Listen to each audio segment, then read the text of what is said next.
Buenas tardes, queridos hermanos y amigos que nos visitan a través de este canal. Estamos muy contentos de que un domingo más podamos compartir la reunión de predicación. Es un gozo para la iglesia de que hermanos de otros países nos siguen y amigos de que desde el inicio también nos están siguiendo. Les saludamos fraternalmente y antes de comenzar con la alabanza vamos a tener una palabra de oración. Oremos.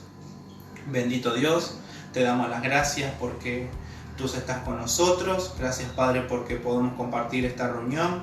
Queremos que tú la guíes desde el principio al fin. Gracias, Padre, por este momento y queremos darte las gracias por todo. En el nombre de nuestro Señor Jesús. Amén. Vamos a cantar dos canciones. La primera canción es Aquella Cruz y después el himno número 396, que es Él cuidará de mí.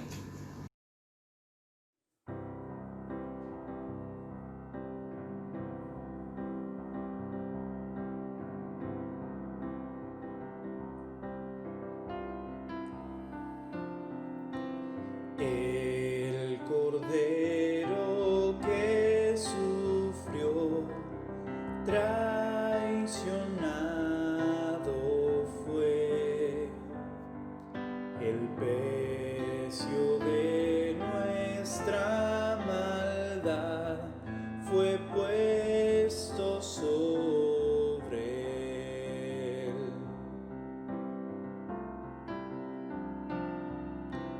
En silencio soportó dolor y humillación, obediente al Padre fue, la cruz por mí cargó. En aquella cruz me salvaste, derramaste allí tu amor. Mi alma cantará, aleluya, gloria y honra a ti, Señor.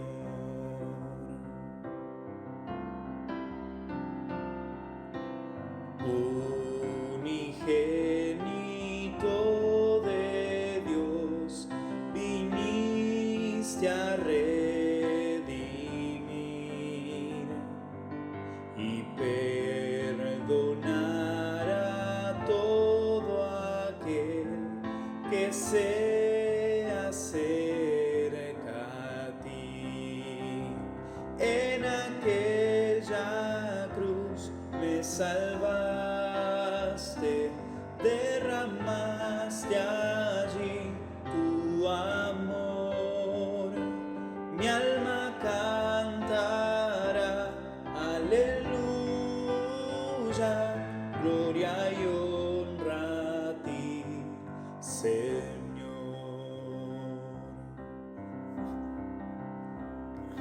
Él pagó por mí, su perdón me dio, por la sangre que derramó en la cruz. El pecado ya no me puede atar, libre soy en él, libre en verdad. Él pagó por mí, su perdón me dio, por la sangre que derramó en la cruz. El pecado ya no me puede atar, libre soy en él, libre en verdad. En aquella cruz me salvaste, derramaste allí tu amor. Mi alma cantará, aleluya, gloria y honra a ti, Señor.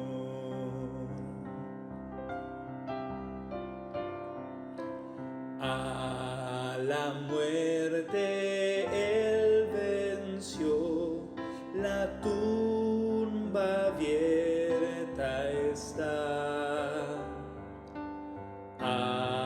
Aleluya al Salvador, Jesús resucitó. En aquella cruz me salvaste, derramaste allí tu amor. Mi alma cantará, aleluya,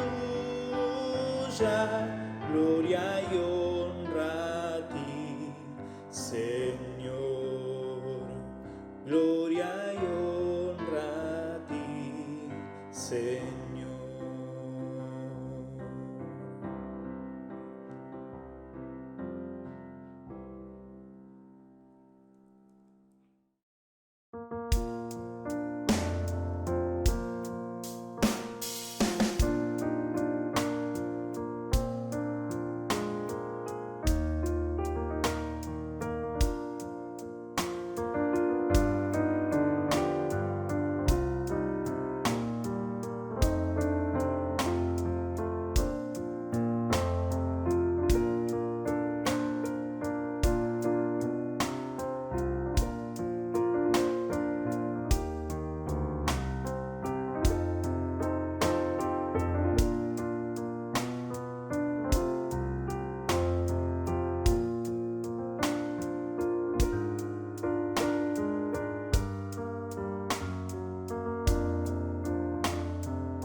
Qué hermoso que hayamos podido alabar a nuestro Dios en nuestros hogares.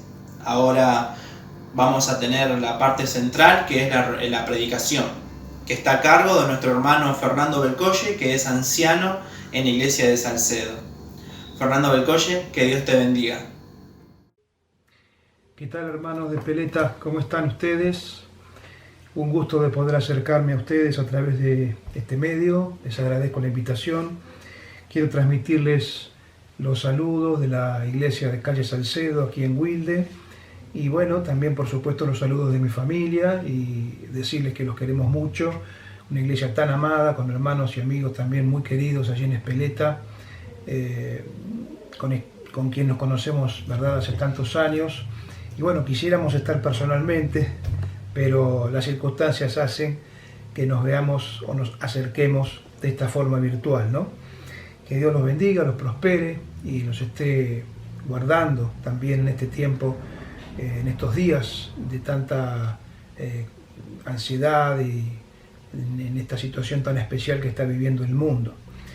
Yo quisiera compartir con ustedes unas reflexiones que encontramos a partir de la lectura de Efesios capítulo 5, versículos 15 al 20. Efesios capítulo 5, versículos 15 al 20. Dice así la palabra de Dios.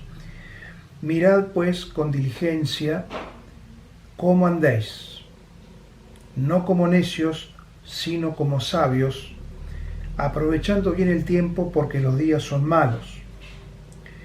Por tanto, no seáis insensatos, sino entendidos de cuál sea la voluntad del Señor. No os embriaguéis con vino, en lo cual hay disolución. Antes bien, sed llenos del Espíritu, hablando entre vosotros con salmos, con himnos y cánticos espirituales, cantando y alabando al Señor en vuestros corazones, dando siempre gracias por todo al Dios y Padre, en el nombre de nuestro Señor Jesucristo. Hermanos queridos, yo quisiera ver rápidamente dos mandamientos que aparecen en esta porción. El primero es conocer la voluntad de Dios, conocer la voluntad de Dios, pero como dice aquí, ¿verdad?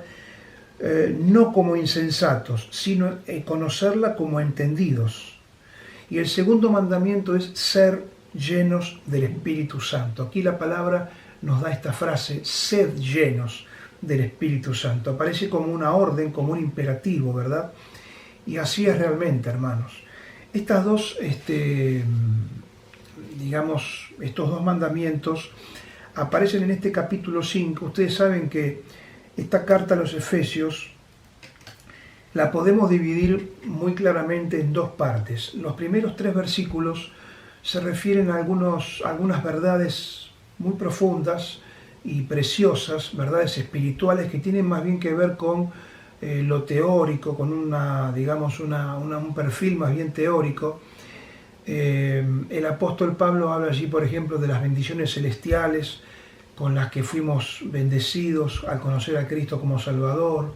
Habla sobre la unidad de la iglesia entre judíos y gentiles formando un solo cuerpo. Habla de la salvación por gracia, por supuesto, y ese gran tema también que toma, que es la gran revelación de ese gran misterio escondido que es la iglesia del Señor. Y otros temas más. Cuando empezamos a partir del capítulo 4 hasta el final de la carta, ustedes van a ver que se torna un poquito más práctico el tenor de la carta. Y hay mandamientos que tienen que ver más que nada con nuestra vida concreta aquí en la tierra, es decir, la marcha de la iglesia en su derrotero terrenal y nuestro comportamiento como cristianos, como hijos de Dios. Por eso ustedes van a ver que en numerosas ocasiones la carta habla sobre cómo andamos, cómo andéis. Aparece repetidamente esa palabra, ese verbo, cómo andéis. Por ejemplo, capítulo 4, verso 1 dice: yo pues preso en el Señor os ruego que andéis como es digno de la vocación, etcétera, etcétera. Algo parecido, capítulo 4, verso 17, capítulo 5, verso 2, y como hemos leído, capítulo 5, verso 15. Bueno, la primera reflexión que quisiera compartir con ustedes tiene que ver con conocer la voluntad de Dios, como les había dicho. Aquí la Biblia dice: no seáis insensatos, sino entendidos de cuál sea la voluntad del Señor. Es decir, conocer la voluntad de Dios. Dice la palabra que es, una necesidad que tenemos que asumir, pero con entendimiento, no meramente en forma superficial. Todos, digamos, somos conscientes de lo que significa la importancia de conocer la voluntad de Dios. Tomamos decisiones en la vida importantísimas, trascendentes, y necesitamos ajustarnos y conocer esa voluntad de Dios. Con quién tengo que compartir mi vida, con quién me tengo que casar, cuál será la carrera que más me conviene para seguir estudiando, qué trabajo me conviene o no me conviene, o me conviene tal propuesta o no me conviene, qué es lo que Dios querrá para mí. Es una pregunta que muchas veces nos hemos hecho permanentemente, ¿verdad? Porque en la vida tomamos decisiones y hemos visto lamentablemente muchos casos de hermanos y de familias enteras que por tomar la decisión equivocada y no ajustarse a la voluntad de Dios, después han tenido que lamentar graves consecuencias que los han condicionado o afectado por el resto de su vida o durante muchos años. Así que, hermanos, nos preguntamos en esta noche o en esta tarde, ¿cuál es la voluntad de Dios? Que el Señor realmente nos ayude a conocerla con entendimiento, ¿no es cierto? Dice el Salmo 143, versículo 10, un conocido versículo allí: enséñame a hacer tu voluntad porque tú eres mi Dios. Y la Biblia nos habla de por lo menos tres pasajes, tres versículos muy breves que yo quiero compartir, solamente mencionándolos.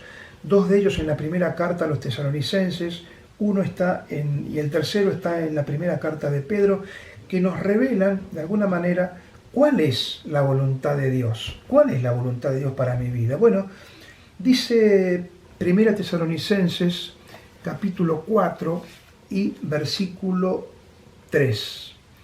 Pues la voluntad de Dios es vuestra santificación, que os apartéis de fornicación. Primer detalle para tener en cuenta, hermanos: Dios anhela que tomemos decisiones y tengamos prácticas que nos aparten del pecado. La primera carta de Pedro, en el capítulo 1, versículos 15 y 16, conocidos versículos, dicen: sino como aquel que os llamó es santo, sed también vosotros santos en toda vuestra manera de vivir, porque escrito está: sed santos porque yo soy santo. Esa es la primera cuestión que tiene que ver con la voluntad de Dios. Buscar decisiones y tomar actitudes que nos lleven a la santificación, a la santidad, esa santidad progresiva, apartándonos del pecado que cada creyente debe tener. En segundo lugar, el segundo versículo lo encontramos en el capítulo 5, verso 18 de esta misma carta de 1 Tesalonicenses. Dice: dad gracias en todo, porque esta es la voluntad de Dios para con vosotros en Cristo Jesús. Un mandato a la gratitud, si podríamos decir, de alguna manera. Ustedes saben que la segunda carta a Timoteo nos habla de las características de los hombres de los últimos tiempos, y nos dice la Escritura que una de las señales de estos hombres y de estos tiempos finales, previos a la venida del Señor, será justamente que habrá hombres ingratos. La ingratitud creo que es una característica de este tiempo, pero la palabra nos enseña aquí a dar gracias en todo, aún en esta situación que estamos padeciendo, donde hay un brote de una enfermedad que nos está de alguna manera afectando al mundo entero, ¿verdad? En medio de situaciones favorables, desfavorables. Bueno, dad gracias en todo, esa es la idea de la palabra, y esto tiene que ver también con la voluntad de Dios. Y en tercer lugar, hermanos, vamos a la primera carta de Pedro también, capítulo 2, versículo 15, dice así la palabra de Dios: porque esta es la voluntad de Dios, que haciendo bien hagáis callar la ignorancia de los hombres insensatos. ¿Qué les parece? Haciendo bien hagáis callar la ignorancia de los hombres insensatos, es decir, de aquellos hombres que no quieren creer en el Señor, que se burlan del Evangelio. Esto es un llamamiento a nuestro testimonio, que hablemos de una manera práctica y no solamente con la boca, sino que tengamos una conducta que sea consecuente con lo que decimos. No habrá mejor impacto en la gente que ver cómo somos y cómo nos comportamos. Por eso, de alguna manera, la palabra de Dios nos enseña que Dios anhela esto, que hagamos callar esa ignorancia, hagamos callar esa actitud insensata de esos hombres que se rebelan, que son duros. Muchos quizás puedan ser quebrados a través de nuestro testimonio. También tiene que ver con la voluntad del Señor. Dice la Biblia en 1 Juan capítulo 2, verso 17, el que hace su voluntad permanece para siempre. Esto tiene un gran contraste con el mundo en que vivimos, ¿no es cierto? Porque el mundo es transitorio, aquí todo es pasajero, pero es mucho más sabio, hermanos queridos, invertir nuestras vidas en aquello que nunca se perderá. Por eso hablamos de que realmente podamos hacer la voluntad de Dios, que verdaderamente permanece para siempre. Pero rápidamente, porque hoy estamos en una reunión virtual y no quiero extenderme mucho, la segunda, cuestión a la cual yo me quiero referir tiene que ver con esto de ser llenos del Espíritu Santo. Ser llenos del Espíritu. La experiencia del creyente es que debe ser controlado por el Espíritu Santo. Y ser llenos del Espíritu es algo que nos corresponde a nosotros, hermanos. Es una orden dada al creyente. Es el único mandamiento dado al creyente con relación al Espíritu Santo. Los otros ministerios del Espíritu Santo, la otra obra que Él hace en los creyentes y en la iglesia, no depende de nosotros, sino que depende de Dios. El Espíritu Santo, por ejemplo, algunas cosas decimos, participa en la regeneración. Juan capítulo 1, versículos 12 y 13, habita en el creyente, Romanos 8, 9, sella al creyente, Efesios capítulo 1, verso 13, bautiza al creyente en el cuerpo de Cristo, es decir, lo introduce en ese cuerpo para que forme esa iglesia, de tal modo que ya no hay creyentes individuales, aislados, sino como un todo, como si fuese realmente un cuerpo. Eso nos enseña 1 Corintios capítulo 12, verso 13. Estas obras del Espíritu dependen de Dios, pero ser llenos depende de nosotros. Por lo tanto, esta condición de ser llenos puede ser fluctuante. A veces podemos darle más lugar al Espíritu, a veces menos, y en algunas ocasiones hasta podemos contristarlo, nos enseña la palabra. Un creyente controlado por el Espíritu Santo no solamente vive sabiamente, sino que su carácter cristiano se caracteriza por la presencia del fruto del Espíritu Santo. El fruto del Espíritu Santo, tal cual nos enseña Gálatas capítulo 5, versículos 22 y 23. Y como creyentes yo creo, hermanos, que necesitamos cada día comenzar a vivir en esa plenitud del Espíritu Santo. Es una necesidad que todo cristiano tiene, vivir realmente controlado por el Espíritu Santo. Y ojalá que en ese equilibrio, en ese balance de cada una de nuestras vidas, permanentemente pueda estar ganando lo espiritual sobre lo carnal. Hay aquí en esta porción que hemos compartido dos breves referencias, dos breves evidencias de cómo o cuándo estamos o cómo demostramos que estamos llenos del Espíritu Santo. En primer lugar, dice el versículo 19, hablando entre vosotros con salmos, himnos y cánticos espirituales, cantando y alabando al Señor en vuestros corazones. Fíjense ustedes, ¿no es cierto? Aquí nos habla la palabra de una práctica, entonar himnos, cánticos, salmos. Esto es una virtud que tenemos los creyentes, y es además una evidencia de la plenitud o de la llenura del Espíritu Santo, porque cuando el Espíritu Santo controla la vida, produce necesariamente ese gozo, esa alegría que es interna, no depende de lo de afuera, hermanos. Podemos estar rodeados de virus, podemos estar rodeados de problemas, pero internamente el creyente tiene paz, tiene gozo, y por eso puede inclusive, aún en los momentos más terribles, entonar canciones. Ustedes recordarán cuando Pablo y Silas estaban encarcelados, dice que a la medianoche estaban cantando himnos, y de alguna forma esto habrá impactado en el corazón del carcelero, ¿verdad? Así que no se trata de esta cuestión de una cuestión menor, no es una frivolidad, sino que no habla de la presencia real de Dios en nuestras vidas.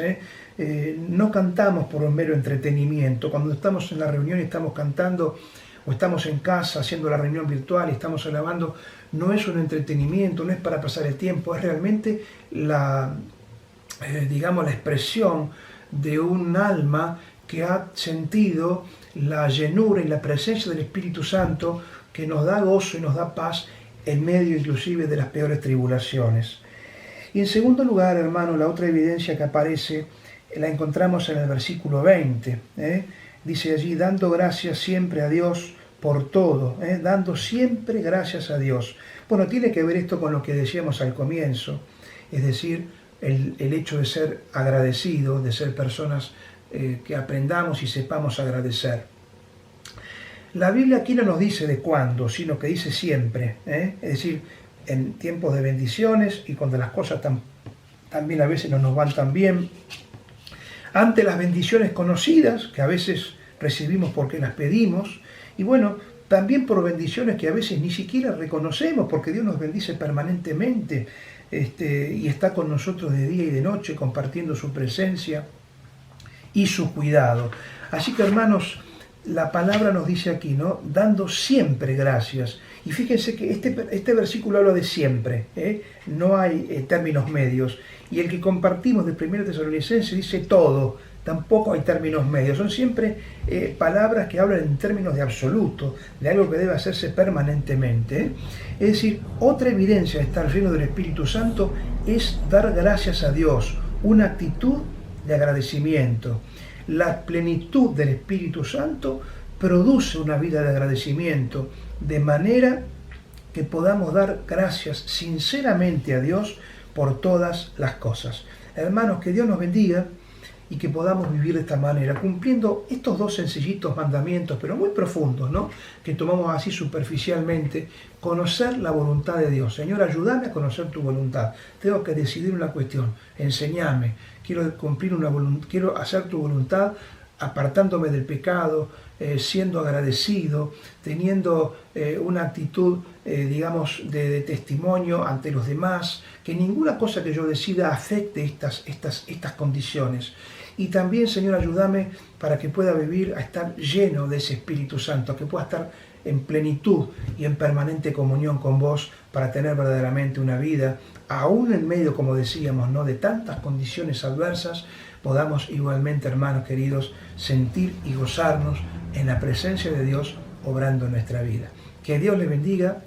Les mandamos un beso de acá de casa para todos ustedes, con mi esposa Eli, con nuestras hijas, por supuesto, también, y que el Señor, como decíamos, les esté bendiciendo. Hasta cualquier momento, hermanos. Muchísimas gracias, Fernando Belcolle, por haber compartido la palabra de Dios. Que Dios te bendiga grandemente y a tu familia también. Y es un gozo que, a pesar de la situación en la que estamos pasando, continuemos aprendiendo de su palabra y que su palabra haya llegado a muchos hogares y que muchas personas lo puedan haber conocido. Para finalizar esta reunión, vamos a tener una palabra de oración. Oremos. Padre Celestial, te damos las infinitas gracias porque tenemos esta oportunidad de que podamos compartir las reuniones a través de internet. Gracias, Padre, por la preparación de Fernando Belcolle. Bendícelo grandemente. Y a cada uno de los hermanos que nos están viendo y amigos, Padre, que nos siguen desde el primer día. Bendito Dios, te damos las gracias por todos. Te damos las infinitas gracias. En el nombre de nuestro Señor Jesús. Amén.